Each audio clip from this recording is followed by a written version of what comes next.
You're listening to The Potentializer, the show where small apartment investors learn how to grow wealth faster, with less effort, more credibility, and real impact. Hosted by best-selling author and platform builder Lance Edwards, this podcast is your inside track to smarter models, collaborative deals, and overlooked opportunities that create true freedom. Whether you're just getting started or ready to scale with partners, platforms, and purpose, this is your launch pad. Hello, everyone. Hi, this is Lance Edwards, and welcome to this edition of the Potentializer Podcast. This is where we come to potentialize all the resources you have available to you, potentialize your mindset, which actually is going to be part of our conversation today because I've got a special guest. And I want to lead off. Are you prepared for what happens when what happens happens? For example, what if it's cancer? What if it's Christmas? I'm going to throw in one of my own. What if it's a hurricane strikes your home like it's happened to me 3 times in the last 2 years in Florida, and you're knocked out of your house for months at a time, or even worse, people are totally displaced? Either constrain your finances unless you're prepared before it's happened. So this is a real life topic for everyone. I'm going to introduce my guest speaker for today, Mr. Bart Merrell. He's an international entrepreneur, author, presenter. He's known as, you're going to love this, the Side Hustle Samurai. He's here to get us thinking about creating financial security by monetizing what we already know. That's cool. So we have the resources to deal with whatever happens, when it happens, because it will happen. And if anything proves it, the last few years, black swan events between COVID, the hurricanes, the increased intensity of weather disasters, health, I don't know. I feel like this is increasing. So this is very appropriate for everyone. And to guard against that is becoming self-sufficient, financially secure, regardless of the economy. It's a global problem, but here's the good news. It's a personal mindset solution. And that's what everything we all of us control. Bart's the author of the book, Monetize Your Mindset. That's what we're talking about today. He believes everyone needs a side hustle or 2 or 3, and how to create financial security by monetizing what you already know, what you already do, if you just pay attention to the opportunities that exist all around you and act upon them. So, Bart, very much welcome to the Potentializer Podcast. Thank you. Glad to be here. Thanks for having me on. I think this is such an appropriate topic for all the reasons we just talked about. I think everybody needs to pay attention to this. I want to start off here, Bart, if it's okay. You have a book, Monetize Your Mindset. So what is a monetized mindset? For me, anything that comes across my life, good, bad, or ugly, I think, can I monetize it? I don't monetize everything, but I think about that with everything. I'm going to give you one quick, drastic example. Last year, March 25th, 2024, I had to have my lower left leg amputated. When I found out this was going to happen in October of 2023, after the shock and awe was over, I was sitting there and I'm thinking, okay, this is going to happen. There's nothing I can do about it. It needs to happen. How can I monetize it? 6 months post-op, 6 months after my leg was cut off, I contracted with my prosthetist to assist people who are going to have to go through what it is I have to go through. And then I help him with marketing some of his prosthetic items that he personally has developed. And so within 6 months, I have monetized getting my leg cut off. Now, I won't suggest anybody else go do that. When life gives you lemons, make lemonade. Well, if you're going to make lemonade, build a lemonade stand and sell the stuff.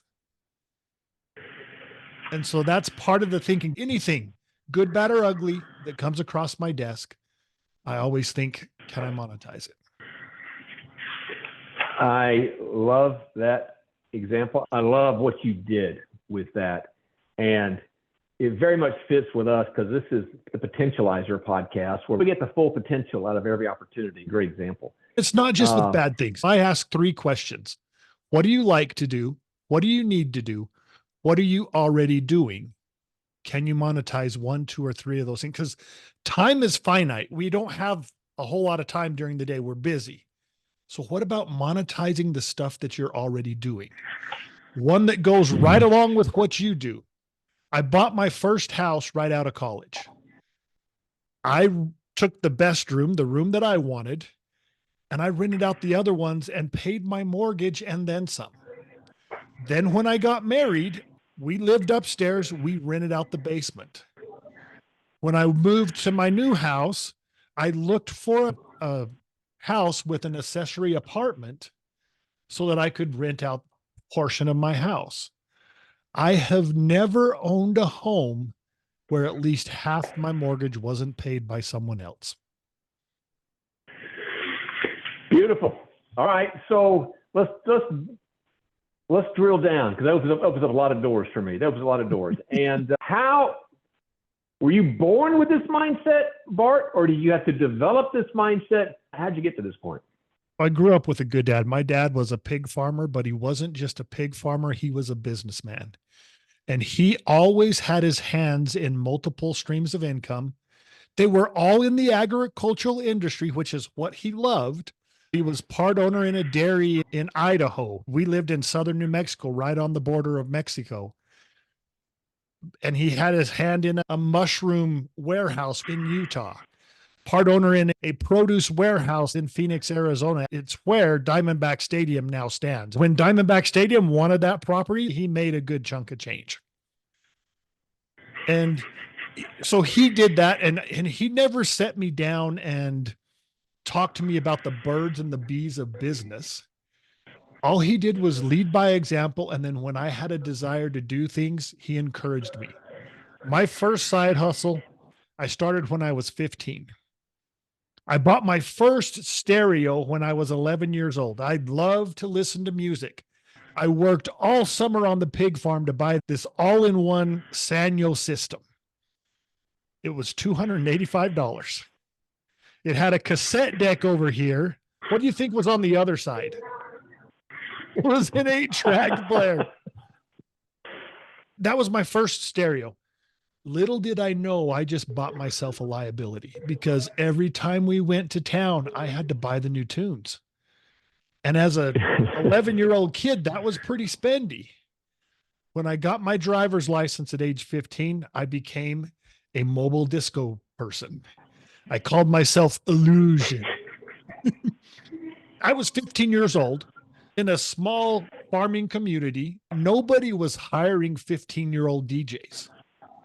So I had to create my own opportunity. On Friday nights, when there was a football game, a basketball game, or nothing to do, I would rent the community center. I hired an off-duty cop for security. Mom and dad took money at the door. I spun records. Everybody danced, had a great time.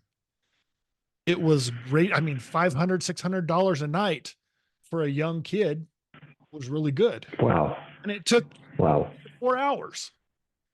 And I did that through college.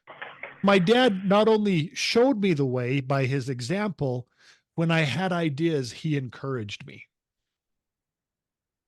What a fortunate family situation you had. And then I was kind of forced into it. After my life's dream was to get in the FBI and go chase serial killers.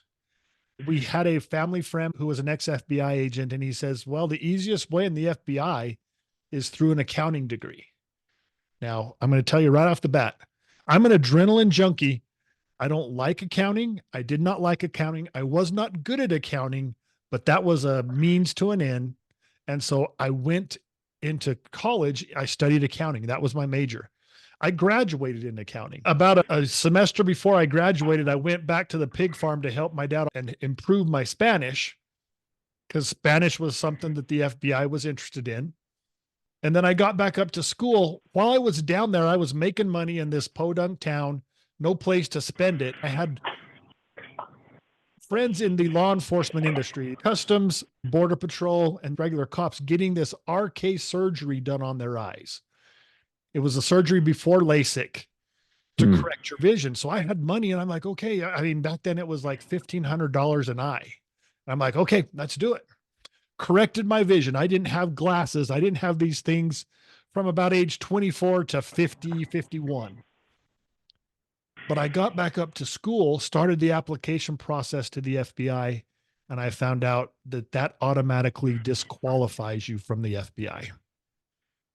because it was considered experimental, and the FBI didn't want to put tons of money into training you and then have you go blind. Oh. I was devastated. I actually applied for some accounting jobs and I just didn't want to do it. I couldn't do it. I thought I had one and it fell through.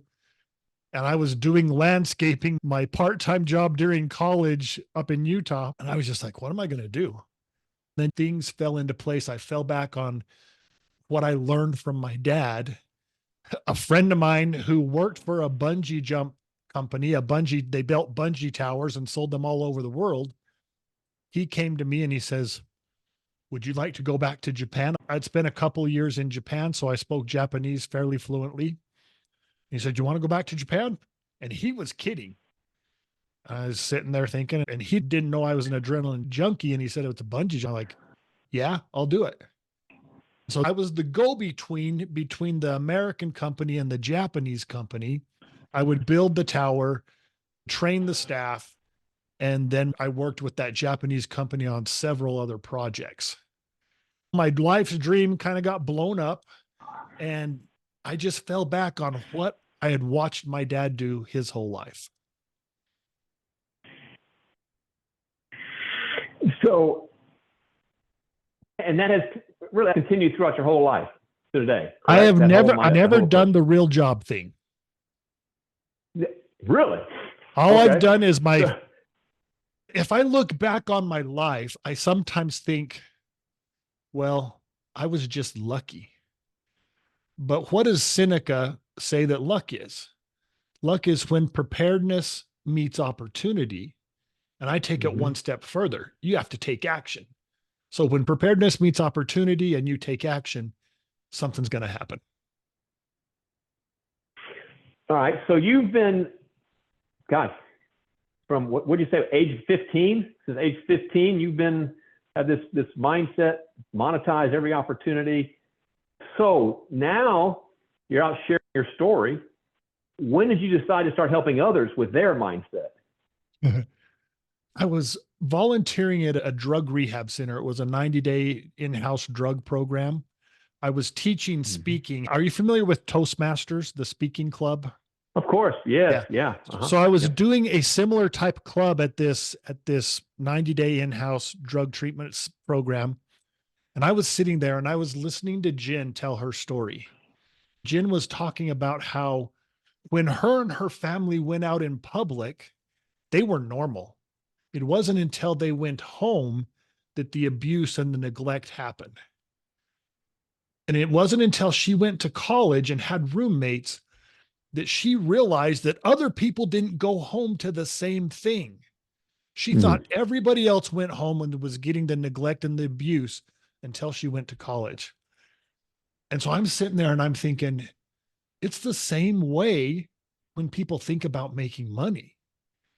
If you didn't grow up with my dad or someone like my dad, you don't think like I do. So I'm here to help those people that didn't grow up with my dad or someone like my dad. And that's when I decided to write my book, Monetize Your Mindset. I was just thinking, I have something that other people don't have unless they grew up with someone like my dad. I need to share. These stories that you've heard so far are just a handful of the things that I personally have done. But then I've interviewed people, the founder of a company called Jamberry. Started in 2010. They are the nail wrap company for women to make their nails pretty without going to the salon. It's a do-it-yourself nail wrap company. These two sisters would go to the salon and get their nails done, and it was like $50 a pop. They walked out one time and one said to the other, I wonder if we could do these ourselves at home for cheaper. They did some research. No one else was doing that. So they got their hands on some product. They made some prototypes. They went to a home show, came home with a stack of orders. All they had was a prototype at the home show. Came home with a stack of orders. In grandma's garage, the family got together and got these products out. They went to another home show, did another one. Once again, they're in grandma's garage as a family. doing these things. All they wanted was a small business to make extra money and build closeness as a family. Once they found out they had something, they turned it into a network marketing style company, a direct sales company, turned into almost $1 trillion a year in business. In 2015, they sold 50% of the company for a multi-million-dollar deal. All because one sister asked the other, I wonder if we could do these at home for cheaper. And so it's not, I mean, I'm not touting just my horn. There's many people out there that have these garage to great companies like Microsoft and Apple. We just don't hear about them and don't understand that they think different like I do. And I'm not saying I'm not here to create millionaires. I want to help people create financial security by monetizing the things that they already know and do.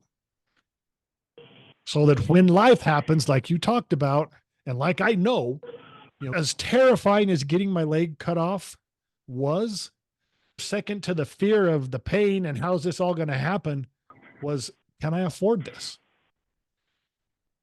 How long am I going to be off my feet? When life happens, you have the worry about what's happening, but right up there close to the top is the worry about money.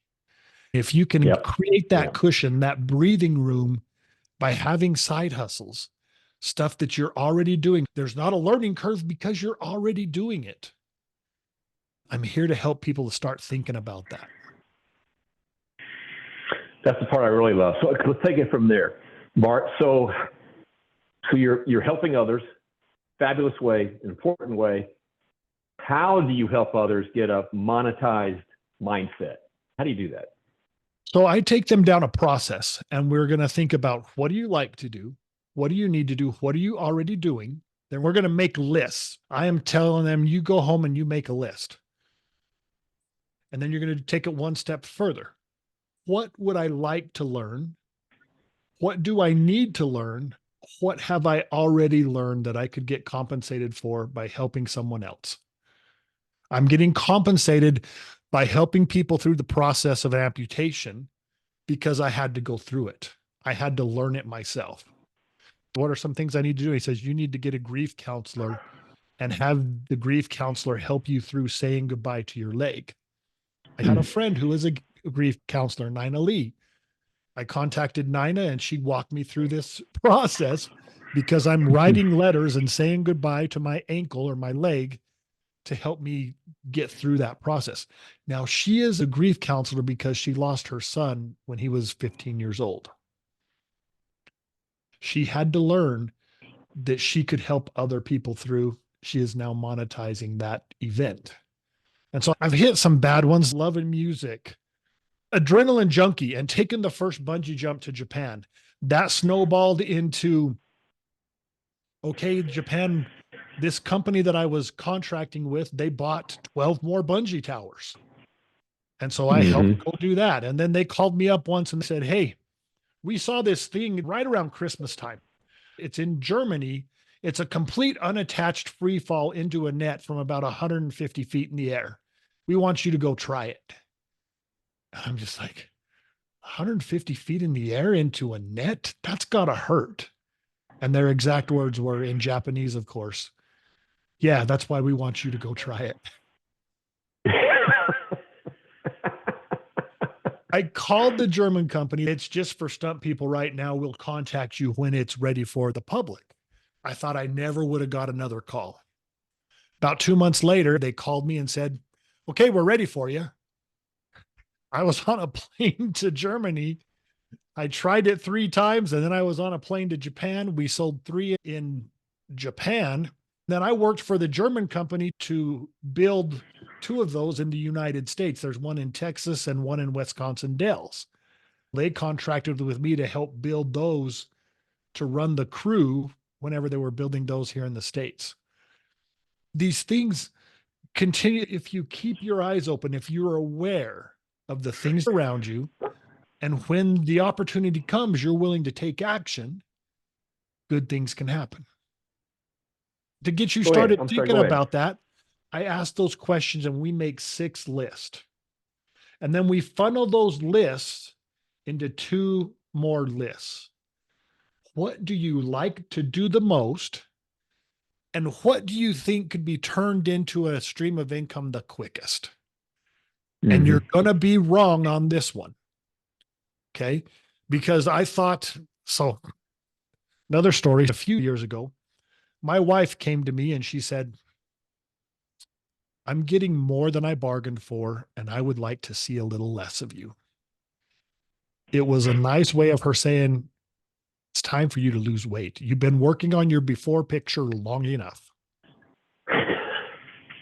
And so when I finally agreed, my monetized mindset says, okay, if I'm going to do this, I'm going to get paid for it. My wife wants me to give her what she bargained for. So I want to get back to my wedding weight. That's a goal that a lot of people have. I went to GoDaddy, looked up backtomyweddingweight.com. It was available. I bought it. I didn't even have a way to lose weight. I didn't even know if I could. I bought it. I figured I would turn that into a stream of income in 3 months.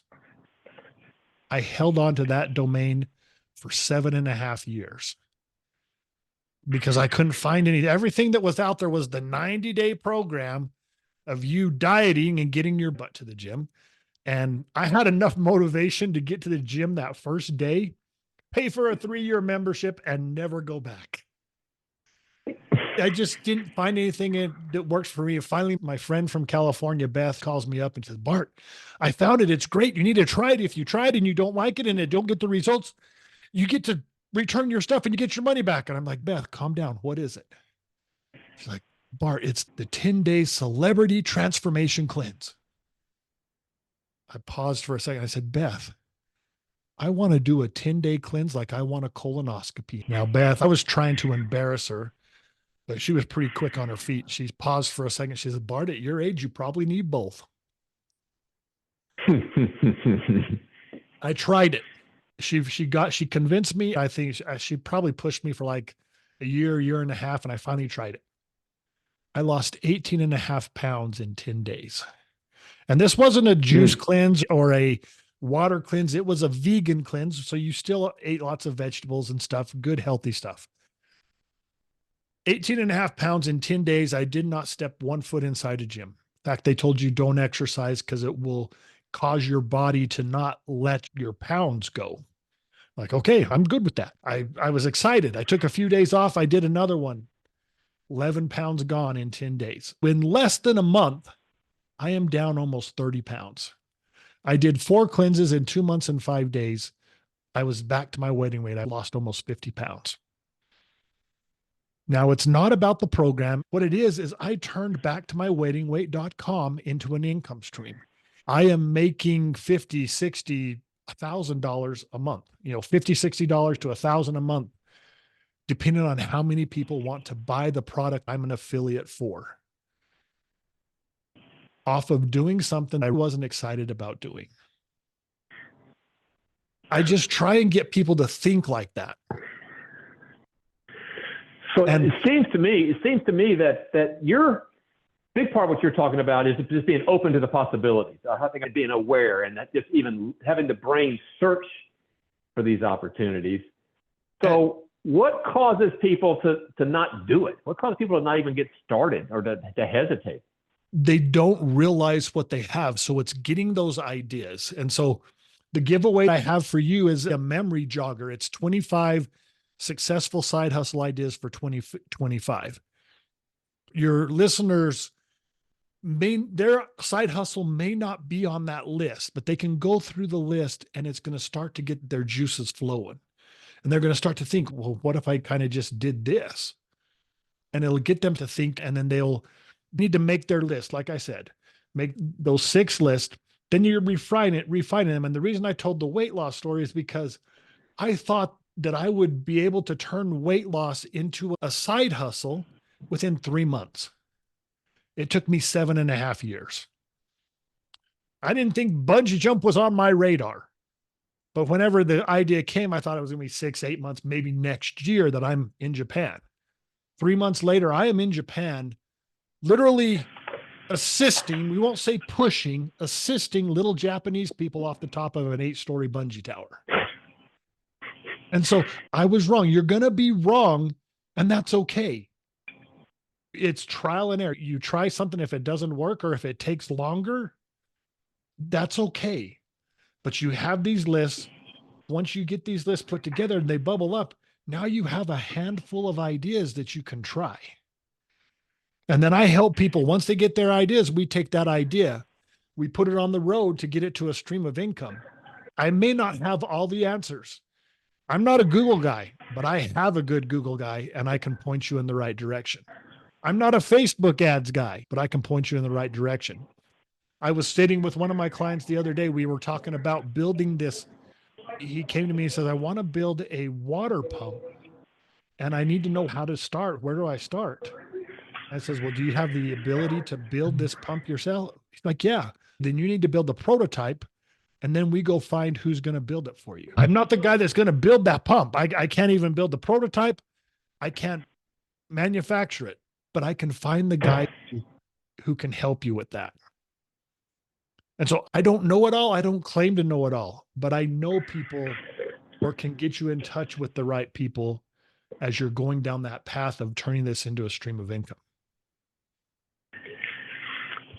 Let's make sure and give out people, you got a gift for everyone you just mentioned, 25 successful side hustles ideas for 2025, and give the URL out for that. How do they get their hands on that, Bart? So it's offer1, OFFER #1, .bartmerrell.com, and Merrell is spelled MERRELL, like the boot or the shoe, and then /25 for 25. All right, so everyone, offer the #1, bartmerrell.com/25 for 25. Of course, we'll put this on the show notes, the links there, so you guys can get it. But 25 successful side hustle ideas for 2025. Bart, going back to kind of drilling down into how people can embrace, what do you call it? This is a mindset, basically embrace this strategy, this mindset. What would you say is the #1 pitfall that people need to look out for when they're starting a side hustle? Because, by the way, none of us taught this in school. And so it's like this is going against all of our programming. What's the #1 thing they need to keep an eye out for? The #1 thing is picking the wrong side hustle.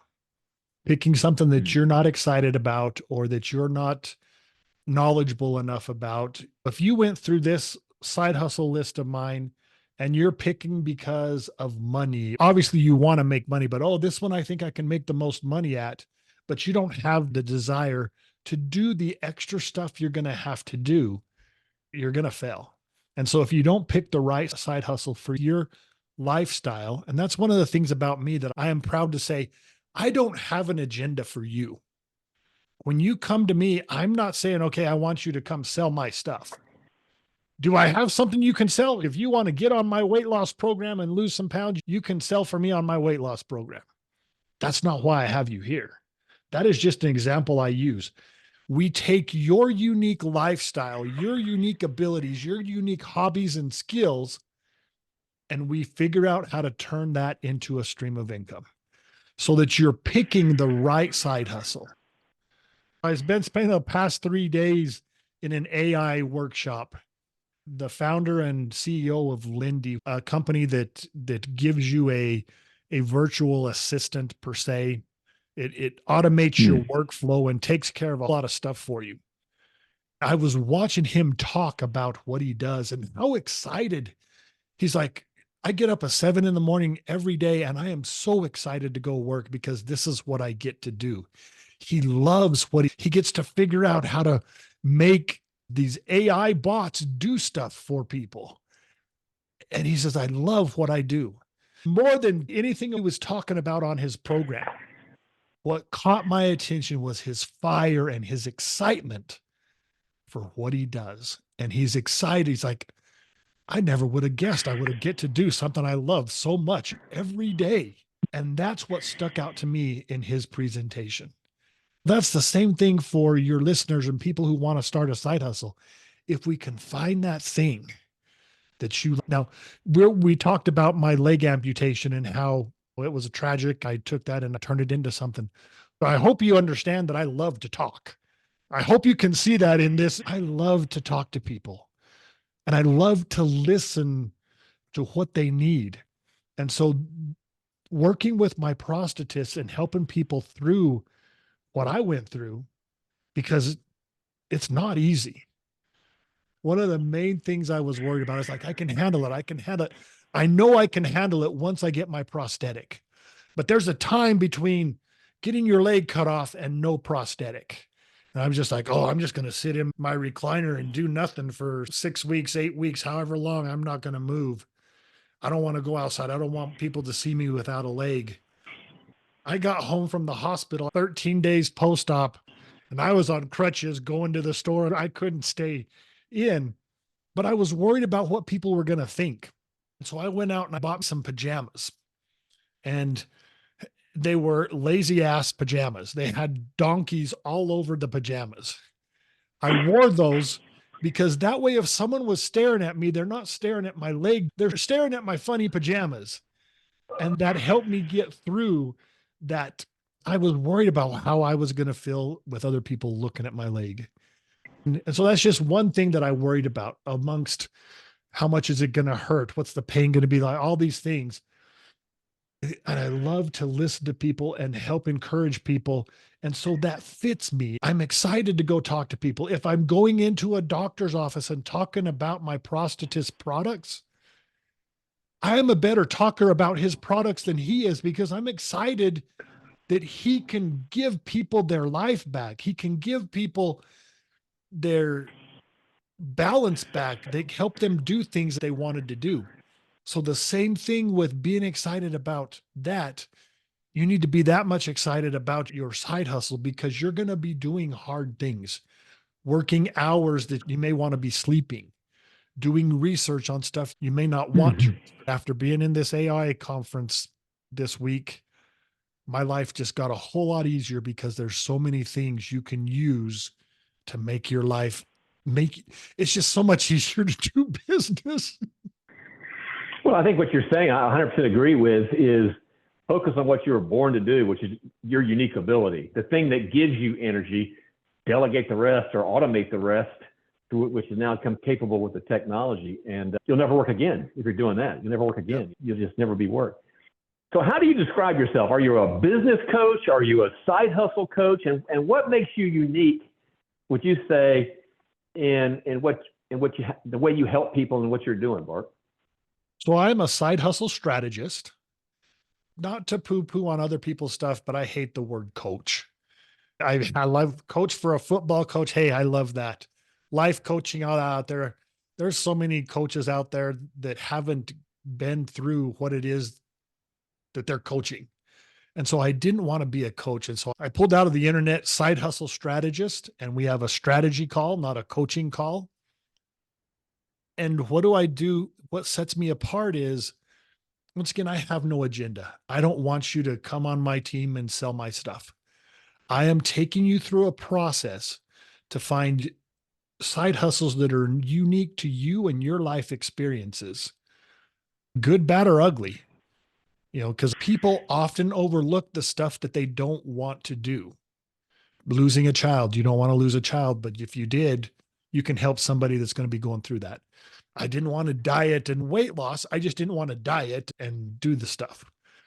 And so when I found something that worked for me, I was willing to share it. If I was going to do that, I'm going to get paid for it. And so don't overlook the stuff that you have to go through that life has given you. Because if you take that to the step of helping people go through that, you're going to get some fulfillment that is going to make that exciting for you as well. And so I have no agenda when I'm talking to you other than finding what side hustle is unique to you and your life experiences. Yes, I put together a list. That's just a memory jogger of what people are doing right now and being successful at it. That's to get your mind started thinking and get it going. Like I said, I don't know everything and I admit it. But if I don't know it, I can get you to a person who does. That's my unique selling ability. I've side hustled all my life. I've never done the real job thing. I don't know that I could do the real job thing. I suspect you're unemployable. Which is entrepreneurs. Basically, that's a classic entrepreneur. I think what I want to say to that comment about side hustle strategists and what you're helping people to do, if I can paraphrase, is help them identify their unique ability. I think it's at the core of what you're doing. Figuring that out by itself is empowering, because once each of us understand that, you'll never work again if you can design your income stream around that God-given capability. I think that's a huge gift you're giving people. Well, and it's not me. I just take them down a path to where they find it themselves. A school bus driver, she came to me and we went down this road of, what do you like to do? What do you need to do?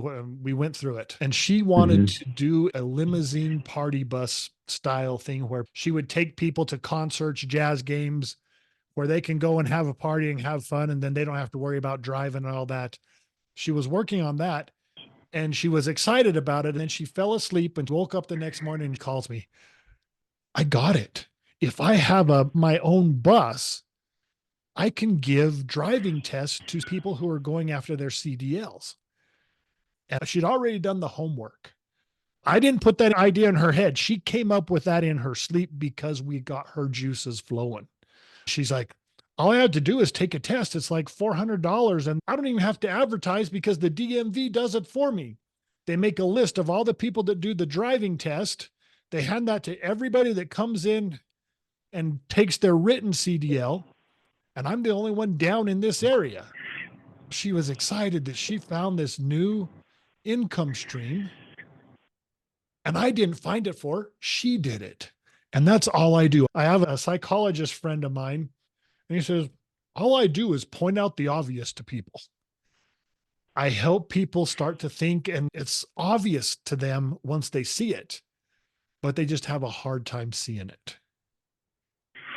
That's the key part. Don't discount it, because we're all blind to it. We discount it. Even if, so a lot of times we discount it. That's what you're unique to this. I think that's huge in what you're doing is people not only recognizing it, but placing the value on it so they realize how they can really reshape their lives. This is outstanding. So how do they get a hold of you? Is the best way to do it through this great gift you're giving away? How do people avail themselves of you, Bart? What's the best way? Well, I'm most active on Facebook, and I have my YouTube channel. It's Bart Merrell, the Side Hustle Samurai. I just started it about 6 weeks ago, and I'm just giving people different steps, answering questions. One of the questions I had was, do I need to pay taxes on my side hustle? Yes, you do. Unless you want to visit from the popo, you better pay your taxes. You can find me there. If you get that gift, you'll get on my email list. I'll be sending out newsletters once a week. I'll be doing events, both live, like virtual live, and then also an event next month in Utah. It's an Identify Your Ideal Side Hustle workshop. When I go to events, there is so much fluff. And so on my registration page, I put on there, this is not a get in touch with your feelings event. Bring your laptop. We're doing research. We're making lists. We're rolling up our sleeves and getting to work. When you leave the workshop, you will have a handful of ideas that you're going to try, and you'll have a path to get started down to turning those into a stream of income. And so I am so about not, I understand the need for doing stuff to get your mental status up. You know, I call it fluff or woo woo. I understand the need for that. But if I'm going to a Identify Your Ideal Side Hustle workshop, I don't want to spend, that's not what you're there for. I want you to leave with the action already started. So you're already down that path. You already got the momentum going, and now you just got to keep going. And so that's what that event's about. I am a big proponent of personal development and stuff like that. Don't get me wrong. It's just, this is not that event. All right, everyone. So a couple ways that Bart's given here for you can get connect with this man right here. And I want to encourage that. So understanding your unique ability is huge. Whatever you're going to do. He's given one of them is 25 successful side hustle ideas for 2025. I love that title, by the way. 25 successful side hustle ideas for 2025. Here's the URL, and I promise I'll put this on the show notes. Offer number one, Bart Merrell, MERRELL.com/25 for 25. Put it on the show notes. And we have the YouTube channel. Help him out. Go there, subscribe to it, help him build up his audience. And Bart, make sure I say this right. Bart Merrell, the Side Hustle Samurai. Is that what they're searching for? Yes, exactly. Right. Bart Merrell, the Side Hustle Samurai. Get plugged into his YouTube channel, subscribe, follow it, do all those things to help him build what he's doing. He's doing a great thing here. Bart, this has been fantastic. I really applaud what you're doing and your story, and the mindset is so critical for everything that you're doing. You have any final words, final bits of wisdom you want to share in addition to everything you've been doing for us here today? My dad, even in death, taught me a huge story. Have you heard the story Acres of Diamonds? So for those who haven't, it's an old story and it's a true story. It's about a Persian farmer. His name was Ali Effendi. He sold his farm and he went in search of diamonds. He never found his riches. He died broke, alone in a foreign land. The owner of his farm was watering his camel in the brook that ran through the property. He saw this rock, picked it up. It was diamonds, literally acres of diamonds in what was Ali Effendi's backyard. My dad, my family, I should say, we have a similar story. Instead of acres of diamonds, it's acres of pig poop. So dad was a pig farmer. I grew up in this small town in southern New Mexico. There were more pigs than people in my town. At any one time on our farm, we probably had somewhere around 19,000 pigs. We had 2,000 sows. Do you know what a sow is? Of course, female pig, yeah. Yeah, for those who don't, it's a mama pig. And a mama pig can give birth 2.5 times a year. On our farm, we averaged 9.97 pigs per litter. If you do the math, that equals a lot of pig poop. We had 3 man-made settling ponds that we would divert the stuff into. 1 year over here, the next year here, the next year here. And so we would just rotate them every year. Well, Dad, he decided in his mid-60s it was time to shut down the pig operation. He was going to go in search of his next acres of diamonds, his next big opportunity. He died at age 81. He never found his riches. He never found his next big opportunity. We sold the farm 2 years later after his death for $235,000. The owner, about 6 months after that, was leveling those man-made ponds that we had. We called them the lagoons. They had been dry on top for years. But as the heavy grader was grading across the middle of the pond, it broke through the crust and sunk up to this belly in this black muck. They called in experts to see what it was, see if it was bad or good or indifferent. Right there on the spot, they offered the new owners of our farm $2,000 a ton for the stuff. That's $1 a pound for old pig poop. The farm that we sold for $235,000 was now worth over $1 million. 500 tons of old pig poop was acres of diamonds right under my dad's nose. So I just want to ask your listeners, what about you? Where are your acres of diamonds? Are you right on the cusp of discovering them? Or are you overlooking them like Ali Effendi and my dad? They're right in your own backyard, right within your grasp, right there under your nose, and they may even look like a pile of pig poop. So find them. Don't overlook what is right there all around you. Pay attention. Be aware of your opportunities. That's my final thought. And I wish your listeners the best of luck in their search for their acres of diamonds or acres of pig poop. Or poop, as the case may be. All right, everyone. get plugged in with this gentleman right here. A couple of ways you can do it. Go to his YouTube channel, Bart Merrell, the Side Hustle Samurai. Subscribe, follow, do all the things you can do there, and get his gift here, 25 successful side hustle ideas for 2025. Offer the number 1.bartmerrell.com/25 for 25. Go do it right now and get yourself plugged in. Work with this man, help you identify your unique ability and your side hustle. Bart, thank you so much for what you're doing. Thank you much for sharing it today. It's a pleasure. Our pleasure. For everyone, this has been the Potentializer Podcast. If we've helped potentialize you, give you an idea, a new way to expand what you're doing, maybe an idea for a side hustle or a new resource to potentialize what you're doing in your life, do me a favor, subscribe to this channel. Leave us a great review. And listen to the show notes at the potentializerpodcast.com. The URLs to the great gifts that Bart is sharing with you be there at that site, the potentializerpodcast.com. Until next time, look forward to seeing you back here on the Potentializer. Take care, everybody. Thanks for tuning in to the Potentializer, where we unlock the true potential in people, properties, and partnerships through small apartment real estate. If today's episode helped you see a smarter path to wealth, authority, or impact, be sure to subscribe, leave a review, and share the show with someone ready to grow. To plug into the platform, join the mastermind, or discover how to potentialize what you already have, visit wealthmastermindnetwork.com.